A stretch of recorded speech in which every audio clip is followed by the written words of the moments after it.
រងសាហាវមែនទែនម្ដងម៉ោងនេះបាញ់មីស៊ីលចំគេហៅថាជនជាតិអាមេរិករបួសរហូតដល់ជាច្រើនអ្នកបងប្អូនមកដល់ម៉ោងនេះគឺព័ត៌មានកំពុងតែក្តៅហើយវាយរលខ្លាំងមែនទែនបាទរងនេះហ៊ានណាស់បងប្អូនហ៊ានខ្លាំងមែនទែនបាទឥឡូវយើងទៅស្ដាប់ទាំងអស់គ្នាថាតើរងហើយនឹងក្រមយោធាឆ្មាំងបដិវត្តយោធារបស់រងហ្នឹងគឺបាញ់មីស៊ីលទៅណាបានទៅដល់ថ្នាក់របួសក៏ដូចជាមានការស្លាប់ឬមួយក៏យ៉ាងណានៅជនជាតិអាមេរិកណាហើយនៅក្នុងនោះបងប្អូនយើងប្រហែលជាដឹងហើយព័ត៌មាននេះគឺជាក់ស្ដែងតែម្ដងហើយចាំមើលតិចទៀតដឹងហើយថាមានអ្នកស្លាប់ប្រមាណរស់ប្រមាណអីប្រមាណណាប៉ុន្តែគ្រាន់តែថានេះជាព័ត៌មានដែរគេហៅថាភ្លាមក្តៅបងប្អូនរបាយការណ៍មួយបាននិយាយថាជនជាតិអាមេរិក10នាក់របួសក្នុងការវាយប្រហារដោយមីស៊ីលរ៉ង់និងយន្តហោះគ្មានមនុស្សបើករបស់រ៉ង់នៅមូលដ្ឋានទ័ពអាមេរិកនៅអារ៉ាប៊ីសាអូឌីតចំជាអអញ្ចឹងមានន័យថានៅគេហៅថានៅមូលដ្ឋានទ័ពអាមេរិកនៅអារ៉ាប៊ីសាអូឌីតហ្នឹងត្រូវបានបំផ្លាញដោយមីស៊ីលរ៉ង់ហើយបងប្អូនមកដល់ម៉ោងនេះរ៉ង់គេកំពុងតែបាញ់បងប្អូនបាញ់សង្គ្រប់មូលដ្ឋានអាមេរិកនៅអារ៉ាប៊ីសាអូឌីតហើយអញ្ចឹងបងប្អូនអាប់ដេតភ្លាមតែម្ដងហើយមួយវិញទៀតហេតុអ្វីបានបាញ់បងប្អូនព្រោះអីដោយសារតែមកដល់ម៉ោងនេះគឺអាមេរិករ៉ង់ភាគច្រើនគឺមីស៊ីលរបស់គេហ្នឹងគឺឲ្យតែមានការបាញ់ឬមួយក៏ពីអ៊ីស្រាអែលឬមួយក៏ប្រទេសណាអីចឹងគឺចាប់ផ្ដើមរៀលបងប្អូនរៀលមកមិនថាប្រទេសណាឬក៏ប្រទេសណីទេឲ្យតែនៅជាប់នឹងបាញ់តែម្ដងឥឡូវដល់ម៉ោងបាត់ហើយបាទដល់ម៉ោងរៀលទៀតហើយបាទអូបាញ់សន្ធាប់ទៅបាទគេហៅថាអារ៉ាប៊ីសាអូឌីតប៉ុន្តែអារ៉ាប៊ីសាអូឌីតនេះជាមូលដ្ឋានរបស់ទ័ពអាមេរិកទេប៉ុន្តែអ្នករបួសហ្នឹងយើងអត់ទាន់ដឹងថាប្រមាណអ្នកឲ្យពិតប្រាកដទេប៉ុន្តែគ្រាន់តែតិចបំផុតក៏10អ្នកដែរបាទអ្នកស្លាប់យើងអត់ទាន់ដឹងទេអាចថាមានបងប្អូនមិនមែនថាអត់ទេពួកអីមីស៊ីលធ្លាក់ប៉ុណ្ណេះហើយចំកន្លែងប៉ុណ្ណេះហើយគឺអត់មានសង្ឃឹមថាអាចទាំងរស់ទេតែចំពីជ្រឿងគឺស្លាប់ហើយបងប្អូនបាទអញ្ចឹងមកដល់ម៉ោងនេះរងកំពុងតលេងអារ៉ាប៊ីសាអូឌីតហើយបាទ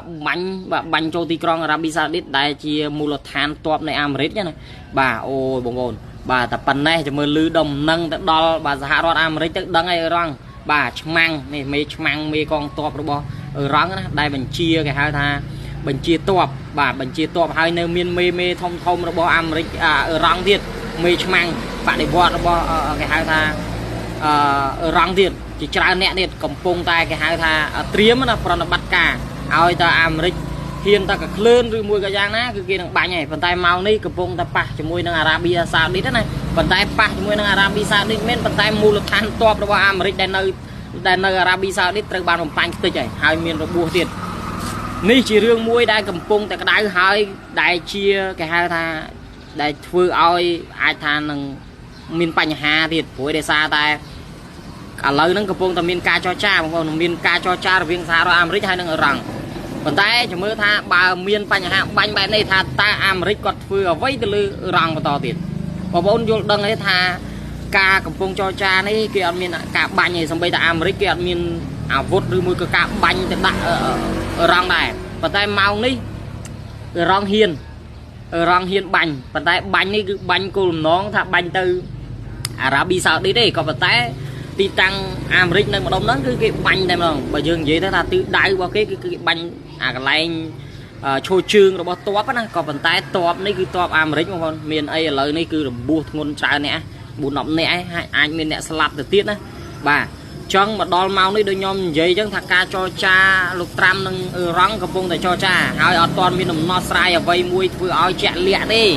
ប៉ុន្តែឥឡូវនេះអ៊ីរ៉ង់កំពុងតែធ្វើឲ្យខ្លួនឯងកាន់តែច្បោកច្បល់ហើយការកំណត់ទិសដៅរបស់លោកដូណាល់ត្រាំទៅលើទីក្រុងក៏ដូចជាប្រទេសអ៊ីរ៉ង់រហូតដល់3554កន្លែងនេះនឹងអាចកើតឡើងបើលូត្រាតែការចរចាអត់ព្រមពីអ៊ីរ៉ង់ហើយមួយវិញទៀតឥឡូវនេះកំពុងតែកម្ដៅឡើងនៅអារ៉ាប៊ីសាអូឌីតដែលជាទីតាំងទ័ពរបស់សហរដ្ឋអាមេរិកផ្ទាល់តែម្ដងហើយមានអ្នកស្លាប់ទៀតអញ្ចឹងខ្ញុំជឿជាក់ថារឿងនេះគឺអត់ចប់ទេគ្មានថ្ងៃចប់ទេសង្គ្រាមនេះអាចនឹងកើតឡើងសារជាថ្មីម្ដងទៀតពេលដែលអ៊ីរ៉ង់ធ្វើបែបនេះទៅដាក់សហរដ្ឋអាមេរិក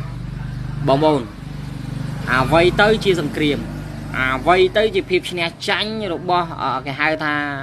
ប្រទេសនីមួយដែលកំពុងតែបង្កើតសង្គ្រាម ផលវិបាកនៃការសង្គ្រាមប្រទេសធំធ្វើឲ្យប៉ះពាល់ដល់ពិភពលោកដូចជាបងប្អូនឃើញហ៎សាំងឡើងថ្លៃបាទគេហៅថានិយាយទៅសេដ្ឋកិច្ចធ្លាក់ចុះហើយការបំផ្លាញគេហៅថារចនាសម្ព័ន្ធហ្នឹងគឺអស់លិញហើយអញ្ចឹងខូចខាតទាំងស្រុងមិនថាអឺរ៉ង់មិនថាអាមេរិកទេបងប្អូនអញ្ចឹងមកដល់ម៉ោងនេះដូចខ្ញុំនិយាយអញ្ចឹងរបាយការណ៍ជនជាតិអាមេរិក10នាក់រងរបួសនៅក្នុងការវាយប្រហារមីស៊ីលនិងយន្តហោះដែលគ្មានមនុស្សបើករបស់អឺរ៉ង់លើមូលដ្ឋានទ័ពអាមេរិកនៅអារ៉ាប៊ីសាអូឌីតលោកត្រាំដឹងមិនទេបងប្អូនឆេះម្ដងទៀតហើយខ្ញុំជឿជាក់ថាបើមានរឿងនេះហើយអាចនឹងអឺរ៉ង់ដឹងតែឆេះឈួលទៀតហើយព្រោះអីអាមេរិកគេកំពុងតែកំណត់ទីតាំងនៃការវាយប្រហារវិញណាឥឡូវនេះចាំមើលថាតើមានរឿងបែបនេះទៅដាក់អាមេរិកតើអាមេរិកនៅបង្អង់យូរទៀតឬមួយក៏នៅតែស្ដាប់ការចរចាបន្តទៀតឬមួយក៏ចាំរងចាំអឺរ៉ង់ហ្នឹងឆ្លើយតបនៃការចរចាសង្គ្រាមនេះមិនចប់នោះឡើយបើនៅតែបន្តពីការបាញ់គ្នាបែបនេះដោយមីស៊ីលឬក៏ដូចជាដ្រូនដូចជាយន្តហោះគ្មានមនុស្សបើកបែបនេះបងប្អូនអ្វីទៅជាសង្គ្រាម